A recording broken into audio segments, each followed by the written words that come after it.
Good morning, ma'am. Good morning, ma'am. Good morning everyone. अब तक जो पढ़े उसमें कोई डाउट है? बताओ जरा मुझे पहले। Yes. हाँ बताइए, कहाँ पे?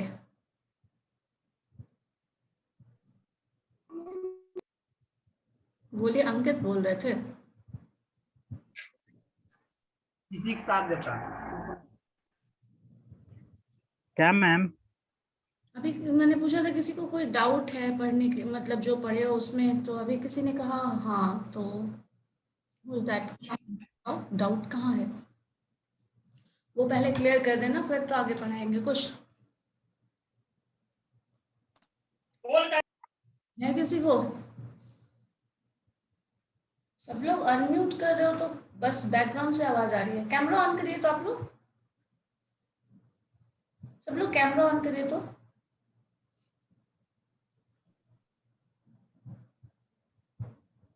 पढ़ने वाले पोजीशन में सब हो भी या नहीं?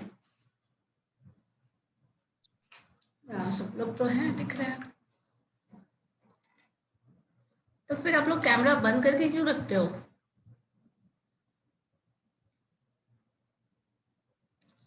All of you just turn on your camera.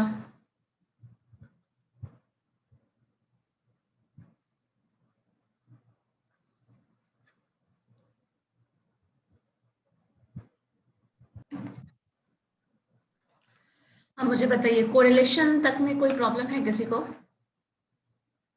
Correlation समझने में, उसके क्वेश्चंस बनाने में कोई प्रॉब्लम? फिर यस और नो।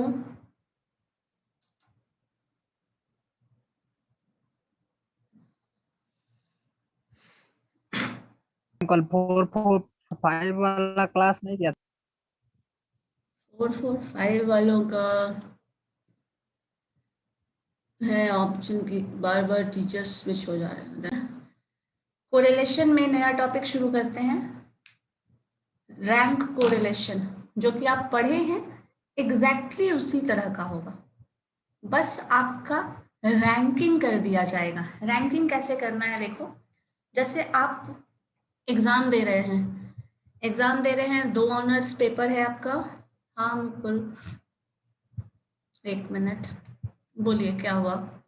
मैम कोरिलेशन से एग्जाम में क्वेश्चन मतलब क्या आएगा, मतलब उसके डेफिनेशन के बारे में आएगा या फिर सोल्व करना रहेगा? कुछ सॉल्व करना रहेगा और थोड़ा बहुत डेफिनेशन, मतलब कुछ एक्सप्लेन करके पार्ट ए भी कर देता है ना, वैसे दे सकता है क्वेश्चन में।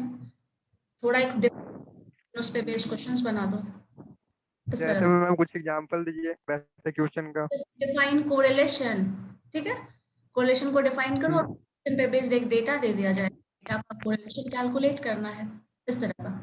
कितना मार्क्स का रहेगा मैम क्वेश्चन टोटल? टोटल तो आपको 25 मार्क्स का क्वेश्चन, पूरे क्वांटिटेटिव स्टैटिस्टिक्स पर क्वेश्चन मैम, पर क्वेश्चन पर क्वेश्चन 5 मार्क्स और 10 marks.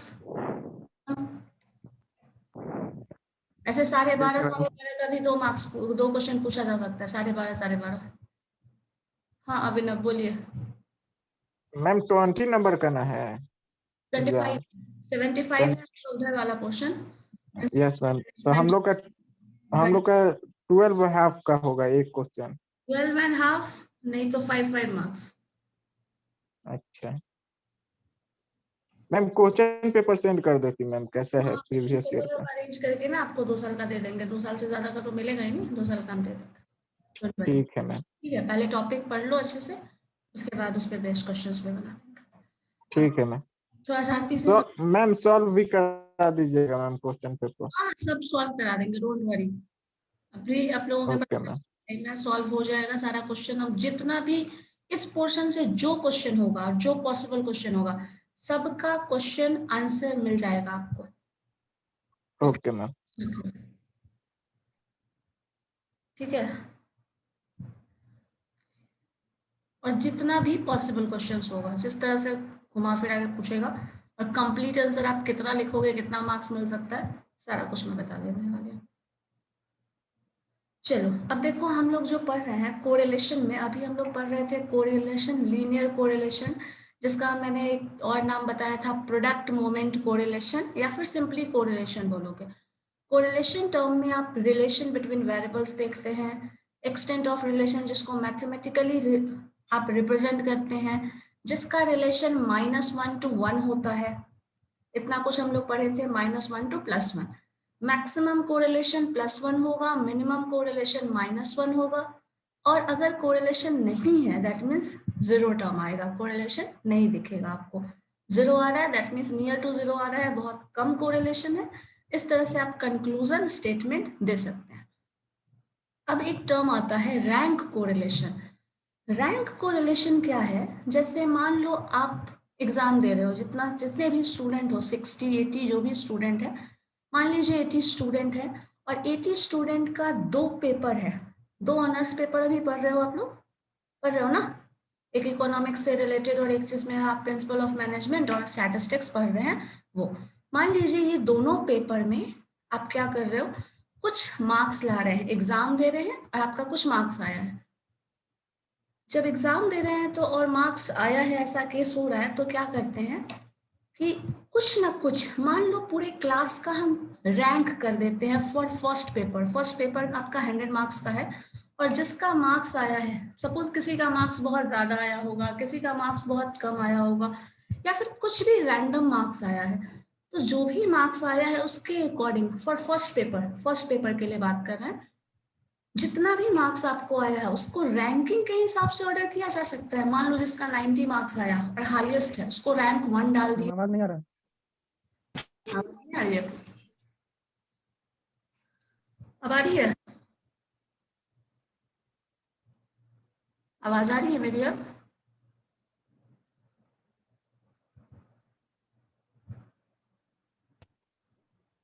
Ma'am you are not audible. भी नहीं आ रही है। अब आ रही है आवाज? आ रहा है। आ रही है, चलो ठीक है। Yes ma'am. Yes ma'am. हम लोग क्या कर रहे हैं ना, आपका जो मार्क्स आया है पेपर 1 में उसके हिसाब से पूरे क्लास को रैंक दे दिए, और इसी तरह से सेकंड पेपर जो ऑनर्स है उसमें भी कुछ मार्क्स आया है और उसके हिसाब से भी आपका रैंकिंग कर दिए। ठीक है, रैंक कर दिए। क्यों? आपका जो भी नंबर आया है पूरे फर्स्ट पेपर में से, जिसका हाईएस्ट रैंक हो, जिसका लोएस्ट रैंक हो, इस तरह से हम अरेंज कर दे रहे हैं। सेकंड पेपर में भी यही अरेंज कर रहे हैं और कोरिलेशन निकाल रहे हैं। इस तरह से जो भी अरेंजमेंट हो रहा है और उसमें हम कोरिलेशन निकालते हैं तो रैंक कोरिलेशन होता है। जैसे मान लो आप पूरे क्लास में सबका मार्क्स कुछ ना कुछ आया होगा, 1 2 3, इस तरह से कितने स्टूडेंट हो, टोटल 80 स्टूडेंट हो, तो फर्स्ट रैंक जिसका भी आएगा वो क्या होगा, 1 बोलो होगा। फर्स्ट रैंक किसी का भी आएगा, फर्स्ट रैंक को 1 लिख सकते हैं। टोटल जो लास्ट स्टूडेंट है फर्स्ट रैंक आएगा, अगर हेलो मैम। तो 80 रैंक आ जाएगा उसका। बताओ। मैम आपका आवाज फंस कट कट कर आ रहा है। आज बहुत कट रहा है बीच बीच में। आवाज सही से नहीं आ रहा। 1 मिनट रुक जाओ तो, नेटवर्क इशू क्यों हो रहा है?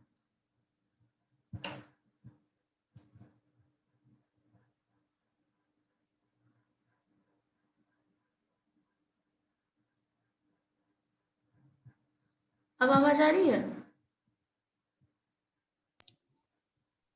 हाँ यस मैम। Yes ma'am. ठीक है। अब देखो पूरे क्लास में अगर 80 बच्चे हैं तो लास्ट रैंक किसी का कितना आ सकता है, 80? इससे ज्यादा रैंक आ सकता है? मान लो क्लास में आपने नहीं ma'am. No ma'am. 1 2 3 first second third सिर्फ सारे के सारे रैंक होल्डर हैं, इससे ज्यादा किसी का रैंक आएगा? सबसे कम जिसका मार्क्स आया हो, सपोज इसका 0 मार्क्स आया हो, तब भी तो ये थर्ड रैंक ला सकता है। इसका मान लीजिए 50 आया हो और इसका 80 मार्क्स आया हो, अगर 0 मार्क्स आ रहा है तब भी वो थर्ड रैंक तो लाएगा ही, है ना? Yes ma'am. Yes ma'am. तो इस तरह से जितने भी स्टूडेंट हैं क्लास में, उसमें रैंक अगर किसी का देखें तो मैक्सिमम रैंक उतना ही आ सकता है जितना कि नंबर ऑफ स्टूडेंट हो, इससे ज्यादा रैंकिंग किसी का नहीं हो सकता। मान लो ये रैंकिंग फर्स्ट पेपर जो आप एग्जाम में दे रहे हैं आपके ऑनर्स का, ये उसका रैंकिंग है। या फिर इसको रोल नंबर वाइज अरेंज कर दो। सपोज रोल नंबर जिसका 80 है वो फर्स्ट रैंक लाया हो, तो उसका मार्क्स जो भी आएगा वो फर्स्ट में लिख दीजिए। इसी तरह सेकंड रैंकिंग मान लीजिए जिसका आया हो मार्क्स रोल नंबर 70 हो, उसका सेकंड रैंक आया हो। इस तरह से हम अरेंजमेंट कर देते हैं और इसी का जब कोरिलेशन निकालते हैं तब रैंक कोरिलेशन होता है। ठीक है, थोड़ा सा इसका थ्योरी पार्ट देख लेते हैं। ये लॉजिक यही है, करना यही है और जो टर्म्स आने वाला है वो वैसा ही मिलेगा। देखो क्या है, अब रैंकिंग जब हम कर देते हैं तो टोटल रैंक, मान लो दो अलग अलग सब्जेक्ट है, दो अलग अलग सब्जेक्ट, दो अलग अलग पेपर जैसे अभी हम लोग डील कर रहे थे, तो यहाँ x बार और y बार जो दोनों होगा क्या वो सेम होगा? क्योंकि मान लो 80 स्टूडेंट्स का रैंकिंग हमने किया है फॉर फर्स्ट पेपर और 80 स्टूडेंट का ही रैंकिंग किया है फॉर सेकेंड पेपर, तो सेकेंड पेपर में भी तो रैंक मैक्सिमम कितना 80 जाएगा ना, 80 से ज्यादा जा सकता है क्योंकि जितने लोग फर्स्ट पेपर में अपीयर हुए हैं, फर्स्ट पेपर का एग्जाम दिए हैं, उतने ही लोग सेकेंड पेपर का भी एग्जाम दिए हैं, है या नहीं? बताओ।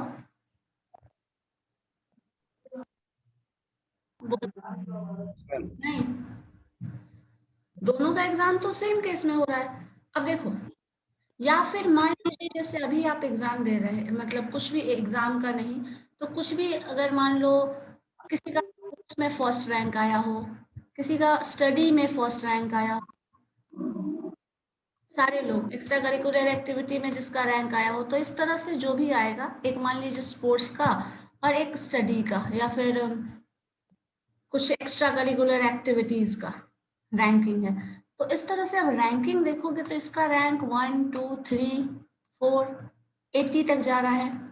इसी तरह सेकंड रैंक ये वाला है, इसका भी रैंक कहाँ तक जा रहा है? 80 तक। अब अगर मान लो रैंकिंग जब भी आप निकालते हैं तो ये डेटा x था हमारा और ये डेटा जो है वो y का है। अगर x और y का डेटा का सबसे पहले रैंक निकाल, आप कोरिलेशन निकालने के लिए क्या करते थे? याद करिए, पहला स्टेप क्या होता था जब हमें कोरिलेशन निकालना होता था? तो xi minus x bar। xi minus x bar, सबसे पहले x बार निकालते थे, इस का मीन। Yes ma'am. तो अगर हम x बार निकालेंगे तो क्या आएगा? 1/n, 1/n मतलब 1/80। यस। यहाँ तो 1/80 हो जाएगा। मान लो जनरल अगर लिखें तो 1/n, और सम कितना करेंगे हम? समेशन सम करेंगे तो किसका सम करोगे? समेशन क्या होगा? 1 2 3 4 इस तरह से ऐड करोगे, 1 + 2 + 3 कहाँ तक जाएगा? ये 80 तक। यस। ठीक है, ये सम सारा 80 तक जा रहा है। अगर यहाँ 80 है तो अगर n होता है तो n लिखते हैं। मान लीजिए को एग्जैक्टली यही एग्जाम्पल चाहिए क्लास वाला, तो आप इसको 80 कर लो। अब इसका मीन कितना आएगा? सम ऑफ n नेचुरल नंबर्स आपको पता है? अगर सीक्वेंशियली 1 2 3 4 5 6 7 अप टू 100 तक जोड़ते हैं तो उसका सम कितना होता है पता है? देखो, इसका एक फॉर्मूला होता है। जब रैंकिंग ऐसे नंबर ऑर्डर्ड में हो ना, जैसे आप काउंट करते होंगे कभी, मान लो 1 से 10 तक लिखा हुआ है, 1 2 3 4 5, ये आप प्रैक्टिकल जोड़ के देखना क्या आ रहा है, 7 7 8 9 10, इसको जोड़ो तो तुमको कितना आ रहा है?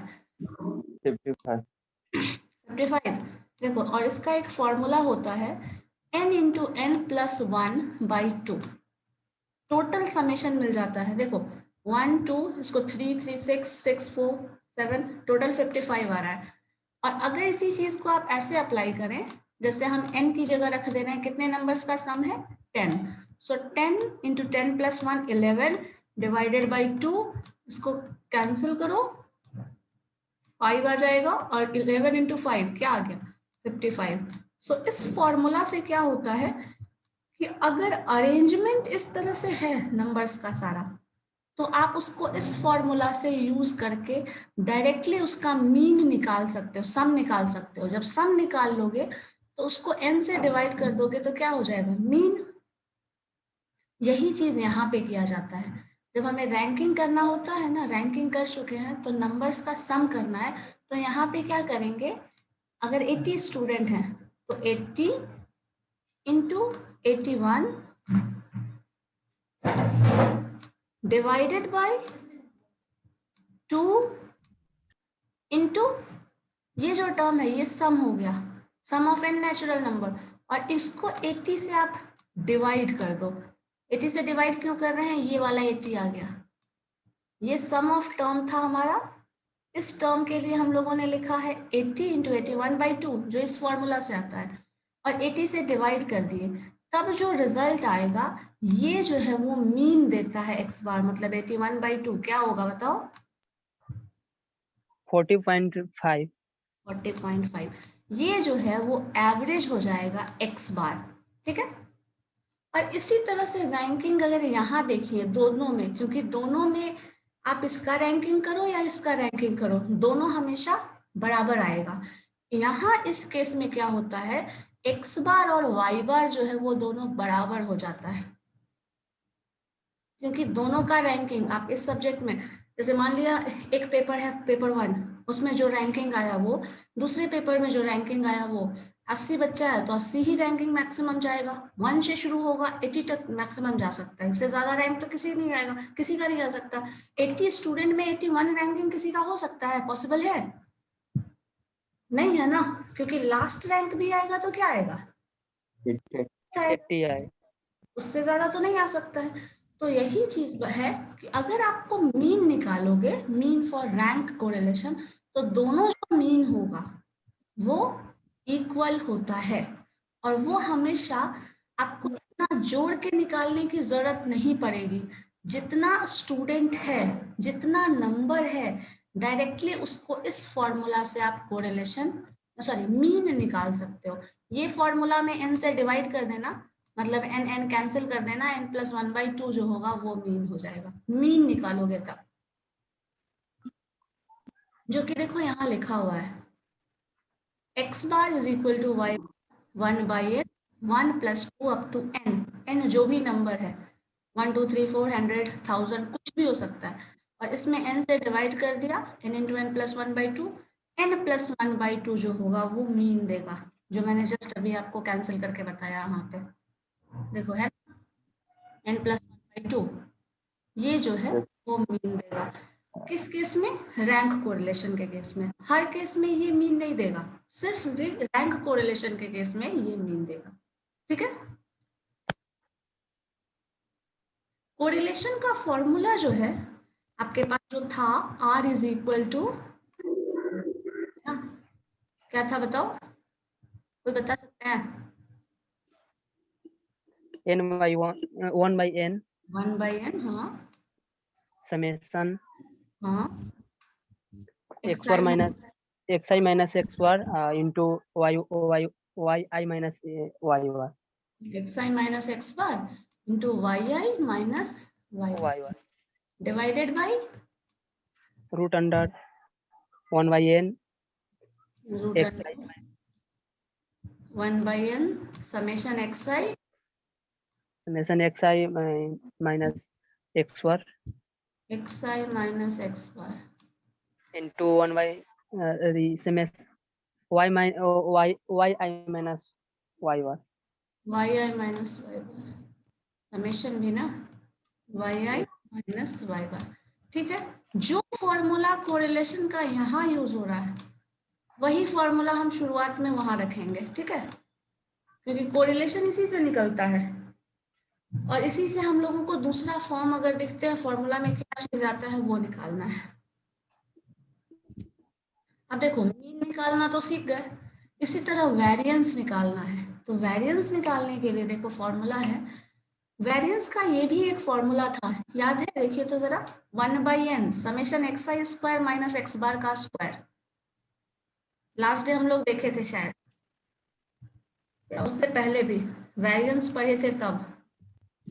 ये वेरिएंस का फॉर्मूला याद है, No, ma'am. नहीं, देखो ये फॉर्मूला भी है ना, वो हम लोगों को निकलता है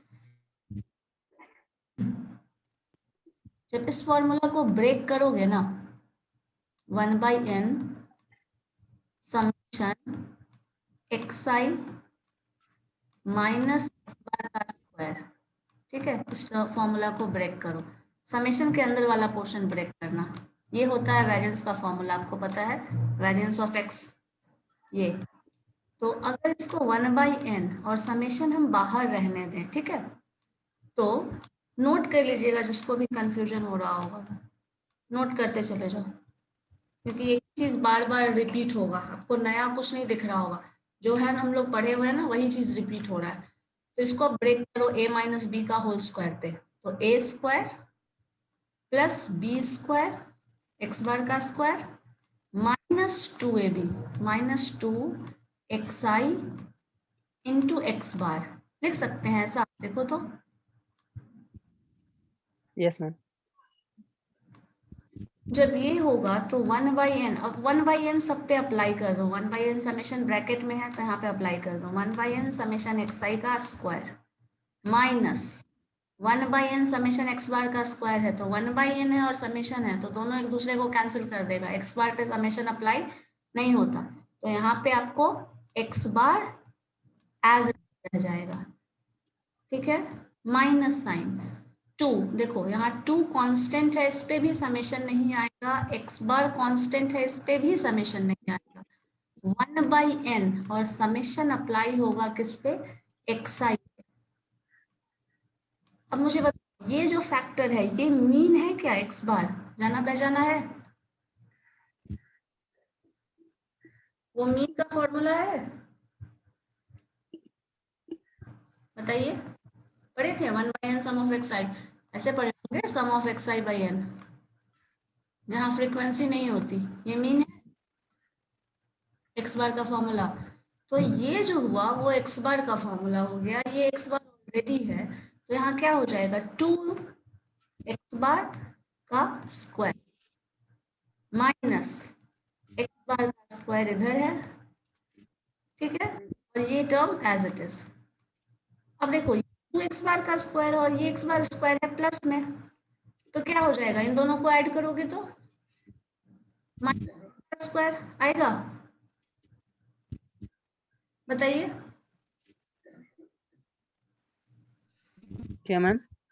यहाँ पे 2x बार स्क्वायर है, यहाँ पे x बार स्क्वायर है, इन दोनों minus x minus x bar square आ जाएगा, ये हो गया माइनस x बार स्क्वायर, और ये टर्म जो पहले से लिखा हुआ था वही है। ठीक है, देखो नोट करो क्या टर्म आ रहा है, ये टर्म है और आपका ये टर्म है, 1 summation xi square minus x बार का स्क्वायर, यही चीज देखिए तो वापस से वहां लिखा हुआ है क्या, देखो summation xi square minus x bar square है फॉर्मूला वेरिएंस का। Yes ma'am. इसी टर्म को हम लोग सिंप्लीफाई कर रहे हैं, देखो अब xi का स्क्वायर मतलब हर टर्म का स्क्वायर।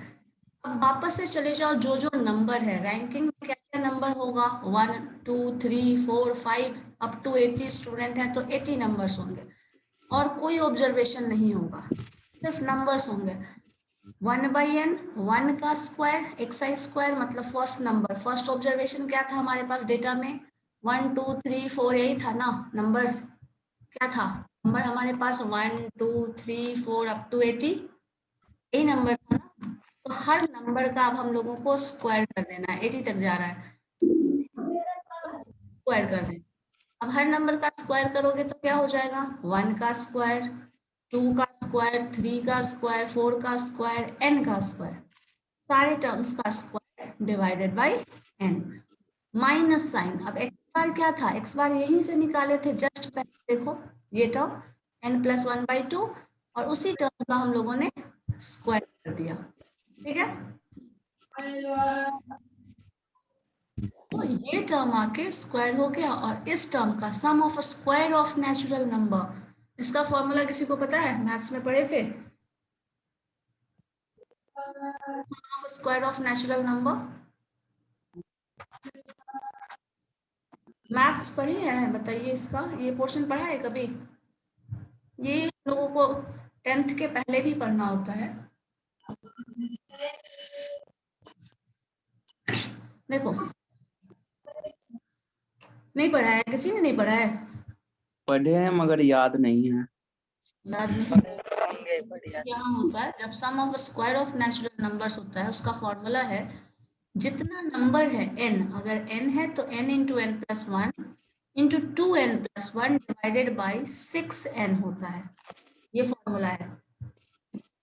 ठीक है, अब sum of square of natural number ये और ये नंबर का स्क्वायर n प्लस 1 का स्क्वायर बाई 2, जब इसको सिंप्लीफाई करोगे तो इसका वेरिएंस जो आएगा स्क्वायर माइनस 1/12। लेकिन आपको सब कुछ उतना याद रखने की जरूरत नहीं है, आप इस मीन को याद रखिएगा, n plus 1/2 rank correlation mean इतना होगा, वेरिएंस इतना होगा n स्क्वायर बाई 2, और ये जो वेरिएंस है और जो मीन है दोनों इक्वल होगा। ठीक है, तो मीन याद रखना है n प्लस 1/2 और वेरिएंस याद रखना है n square minus 1/12। Ma'am mean से जो वेरिएंस कैसे आएगा? मीन से वेरिएंस, वेरिएंस बोल रहे हैं ना, ये स्क्वायर xi का स्क्वायर है ये वाला सारा, ये फॉर्मूला अभी जस्ट समझे ना? Yes. ये देखो, ध्यान दीजिए यहाँ पे, ये फॉर्मूला पढ़े थे ना अभी जस्ट। Yes. इस फॉर्मूला में x1 हर ऑब्जर्वेशन का स्क्वायर बोल रहा है, तो फर्स्ट ऑब्जर्वेशन 1 था, रैंक जिसका 1 आया, 2 आया, 3 आया, 4 आया, 80 रैंक आया, सबका स्क्वायर कर दिए, फिर 80 से डिवाइड कर दिए। तो यहाँ पे 80 आपका आपके क्लास में स्टूडेंट है, आपने इसलिए लिया है, यहाँ पे n ले रहा है कि जो भी नंबर, मान लो n स्टूडेंट है, 30 है, 40 है, 60 है, जो भी n की जगह रखना होगा, जितना स्टूडेंट है उसको रख दो, जितना नंबर है उसको रख दो, वो वैल्यूज है और उसके बेसिस पे निकाल लेंगे। तो इसका स्क्वायर का ये फॉर्मूला है, इसके हेल्प से, इसी फॉर्मूला पे ये वैल्यू पुट किया गया है और ये रिजल्ट निकाल के रखा है। इसको सिंप्लीफाई करो ना, इस टर्म को सिंप्लीफाई करके देख सकते हो कॉपी पे, कितना आ जाएगा, चेक करना एक बार। मैम ये जो टर्म आया है कहाँ से आया है? n into n plus 1 into हाँ, तो 2n। वही ना जस्ट अभी मैंने बताया कि जब sum of square of terms हो, ऐसा क्वेश्चन पूछे ना कभी भी, 1 का स्क्वायर, 2 का स्क्वायर, 3 का स्क्वायर, 4 का स्क्वायर, 5 का स्क्वायर, अप टू 100 का स्क्वायर, तो उसका फॉर्मूला होता है, जैसे अभी जस्ट मैंने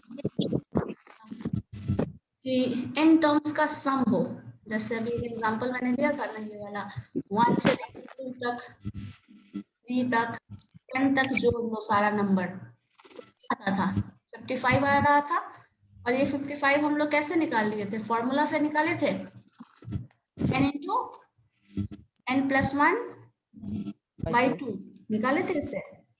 इसी तरह से अगर स्क्वायर पूछ दे, 1 का स्क्वायर, 2 का स्क्वायर, 3 का स्क्वायर, इसी तरह 10 का स्क्वायर, उसका फॉर्मूला होता है n, उसका फॉर्मूला होता है n प्लस 1, ठीक है, 2n प्लस 1 बाई 6n, ठीक है। तो ये फॉर्मूला है, ये लोग बिलो 10th कभी पढ़े होते हैं बट यूज ज्यादा नहीं किए होते हैं, इसलिए याद नहीं है। ठीक है, ये वाला टर्म वही, और ये बिलो 10th ही पढ़े होते हैं। तो ये और ये टर्म, अब इसको सिंप्लीफाई कर लेता है तो ये वेरिएंस आ जाता है। ठीक है, दोनों सेम है, दोनों का डेटा सेम है, अब वेरिएंस जो आएगा वो क्या होगा? सेम ही होगा।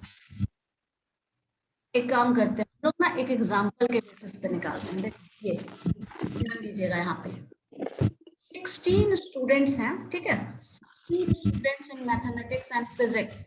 यदि आपका सब्जेक्ट फिलहाल नहीं है, मान लो ये मैनेजमेंट और उसका पेपर है का, तो उसमें स्टूडेंट्स का जो रैंक आया है, फर्स्ट स्टूडेंट का रैंक आया है 1, ठीक है, दोनों में फर्स्ट रैंक है, मतलब इसने फिजिक्स में और मैथमेटिक्स में दोनों में फर्स्ट रैंक लाया है।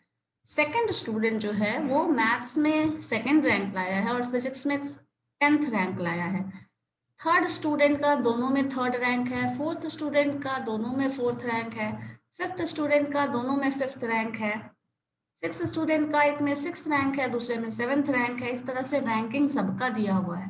टोटल 16 स्टूडेंट है, तो 16 जो लास्ट स्टूडेंट है 16वां, उसका एक में रैंक 16 आया है और लास्ट सेकेंड वाले पेपर में 13 रैंक लाया है।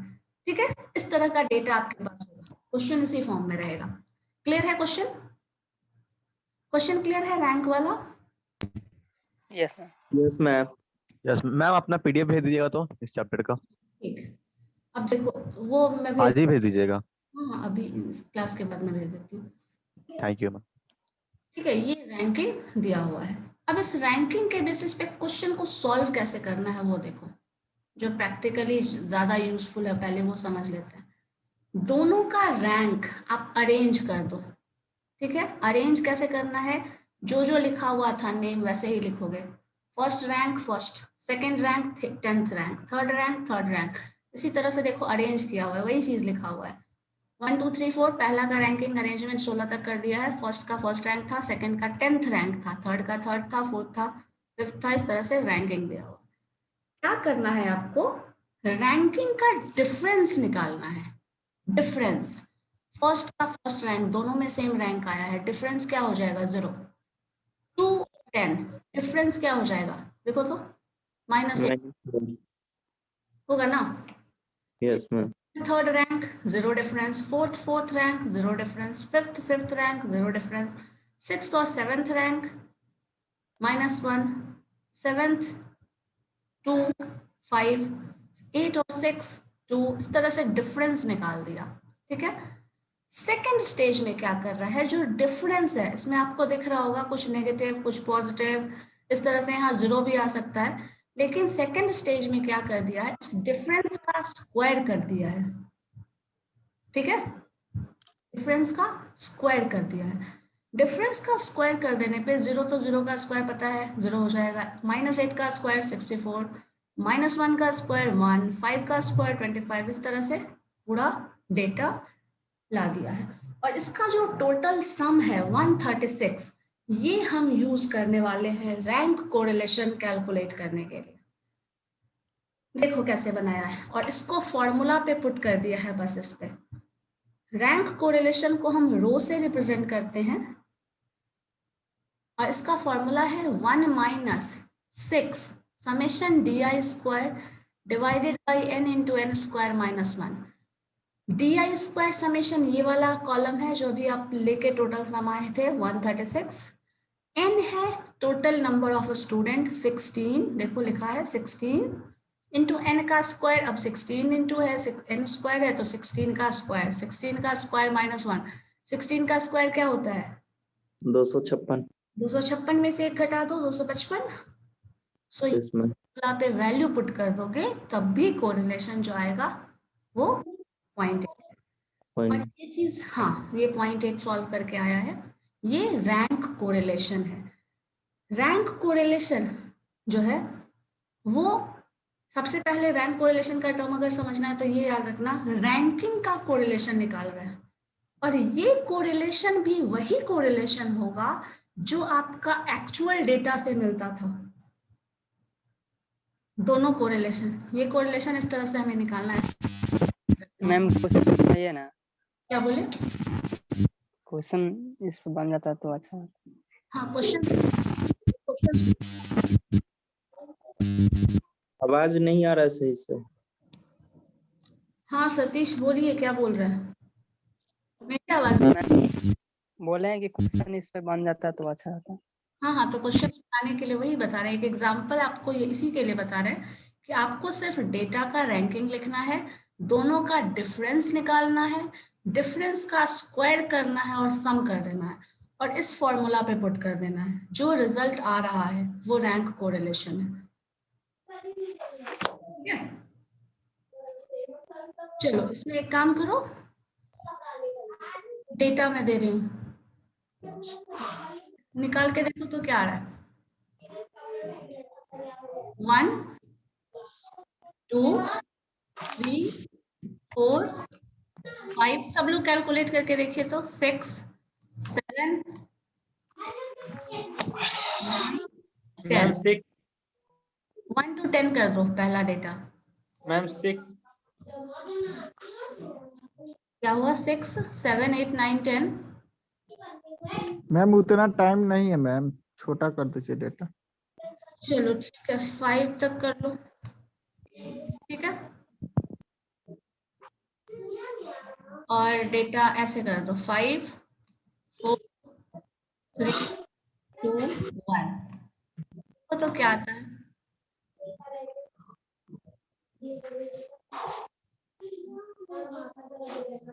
कोरिलेशन निकाल के देखिए तो रैंक कोरिलेशन।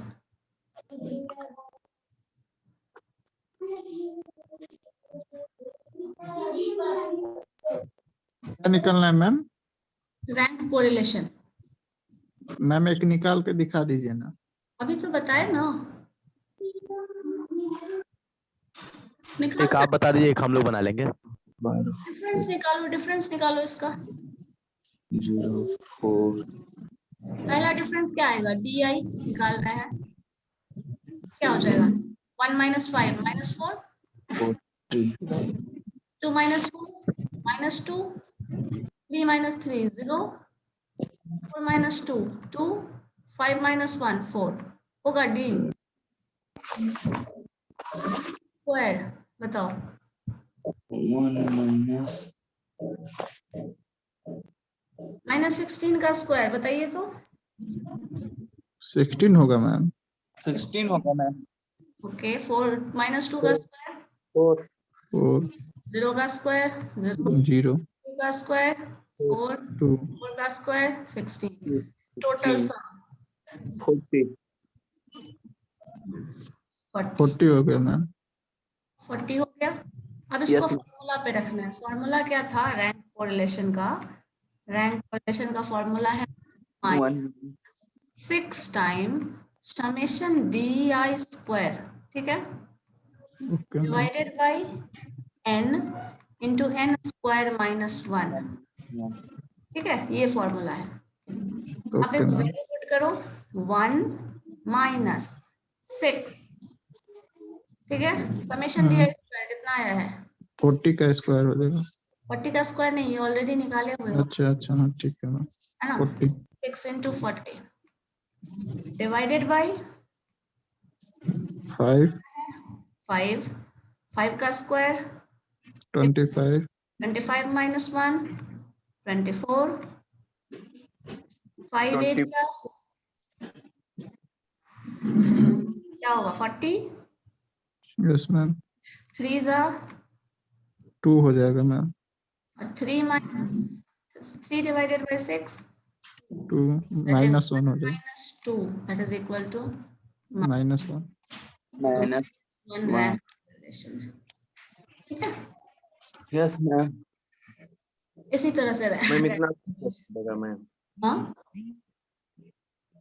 ना फिर तो 2 मिनट में बना देंगे मैम, ऐसा देगा तो। यही तो बात है ना 2 मिनट में बना सकते हैं। बहुत आसान है मैम। रैंक कोरिलेशन आसान है, अच्छा हो जाता है, आसान हो जाता है। मैम इस पे क्वेश्चन दे दीजिएगा ग्रुप पे, ठीक है ग्रुप में रैंक कोरिलेशन पे। ठीक है आप बना के देखना, प्रैक्टिस करना। ठीक है मैम। ठीक है ठीक है। Yes ma'am. एक मिनट एक चीज और देख लो। यही चीज आपको ना यहाँ पे डिफरेंस ये वाला दोनों मीन वेरिएंस तो हम बता दिए थे, बस इसी चीज को कोवेरिएंस में कैलकुलेट करके ये निकाला गया है। एक बार करके देखना, नहीं तो नेक्स्ट डे हम होगा तो फिर देख लेते हैं कैसे है। वैसे इसका बहुत ज्यादा यूज आपको नहीं करना है, बस जानना है इस तरह से आया है। जो फॉर्मूला था ना सबको उसी पे अरेंज करके लिखा हुआ है। करके देखना एक बार, नहीं तो नेक्स्ट क्लास में ये भी डिस्कस कर लेंगे हम लोग। Okay ma'am. और क्वेश्चंस बना लीजिएगा तो कॉन्सेप्ट क्लियर होता चला जाएगा, तो ज्यादा सर मैम दर्द। सेंड कर दीजिएगा ना। इसलिए लोगों ने PDF भेज दीजिए मैम। ठीक है मैम ये PDF बता भेज दो। दिएगा। एक मिनट अभी भेज दे रही हूँ। यस मैम, चैप्टर का पूरा PDF। चैप्टर का नहीं, क्वेश्चन भेजिए मैम। नहीं मैं पूरा चैप्टर का मांगू ना, हम नहीं पढ़े अभी। पढ़ लेगा अपने से। अंकित इसलिए तो मांग। Yes ma'am. कोरिलेशन का पहले भेज दिए थे ना शायद। मैम मेरे पास नहीं आया है। लोड नहीं होता है, फिर से भेजिए ना। Yes ma'am. ठीक है, चलो ठीक है, वो भी भेज दे रही हूँ। पुराना वाला पुराना हो गया। तो नया कुछ थोड़ी उसमें लिखा हुआ है। ठीक है, नया आप लोग सेव करके रख लिया करो। इसीलिए तो बोलते हूँ कि नोट करते चले जाओ। क्लास में जो क्वेश्चंस बना रहे हैं ना, वो नोट करते चले जाओगे तो ज्यादा अच्छे से समझ में आ जाएगा। करते हैं मैम। चलिए ठीक है फिर। मैम अटेंडेंस अपने आप बनता है। और क्लास में कहाँ ऐसे होता है? मैम का स्पेशल है। मैथ का और पदार्थ और का क्लास का बनता है। कंप्यूटर खराब हो जाता है। हाँ। हर क्लास मैम में कंप्यूटर से पढ़ाते हैं। करते मैम, उससे अटेंडेंस खराब नहीं ना होगा मैम, जिससे डिस्कनेक्ट हो जाते हैं। ऐसा नहीं हो कि सर सोचे कि क्लास में बीच बीच में हट के चल जाता है पानी पीने के लिए। हटना काहे के ये लिए? तो नेटवर्क का प्रॉब्लम है। नेटवर्क के प्रॉब्लम से पानी पीने चले जाते हैं आप लोग। नो मैम, ऐसा सोच नहीं सकते मैम, हैं मतलब सर। नेटवर्क एग्जाम्पल दे रहा है। कहीं ना सर सोच ले कि पानी पीने चल जाते हैं पढ़ने की जगह और अटेंडेंस नहीं बनाए। पानी तो घर में पी रहा था भाई, चाय पीने जाता है बोलना चाहिए था। कौन चाय पीता है जी?